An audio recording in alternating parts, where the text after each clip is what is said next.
تم تشكيل فريق عمل لإعادة تأهيل وعمل كويسة من خلال تدقيق البيانات الشخصية لكافة أهالي ناحية كويسة وتشخيص المطلوبين اللي موجودين داخل ناحية كويسة والذين صدرت بحقهم أوامر قبض، وتم إلقاء القبض على عدد منهم، والآن جاري التحقيق معهم، وإن شاء الله الأيام القادمة سوف نكمل عمل مركز شرطة كويسة من كافة النواحي.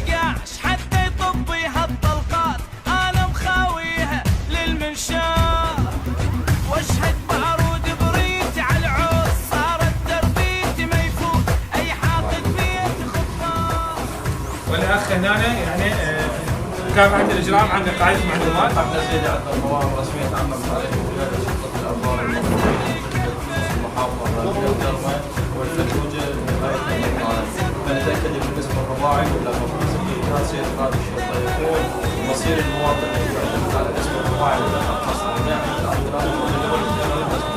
بارك الله عليك. والقوات الامنيه دخلوا استقبلناهم بالهلائل والشكليط نثروا عليهم، وحيا الله الجيش العراقي البطل الباسل من الشرق الى الجنوب. التنظير بالدعايه انه الجيش راح يقتلكم، راح يسوي يسبي نساء، يسبي كذا يسبي كذا يسبي كذا الى اخر القضيه، ولكن هذه كل ابواب احنا نعرفها اشاعات مغرضه وما لها صحه. الجيش جيشنا جيش عراقي بطل باسل يقاتل من الشمال الى الجنوب ومن الشرق الى الغرب، وجيش بطل وشجاع وما عنده تفرقه لا بين هذا ولا بين هذا، جيش وطني مخلص خالص تمام.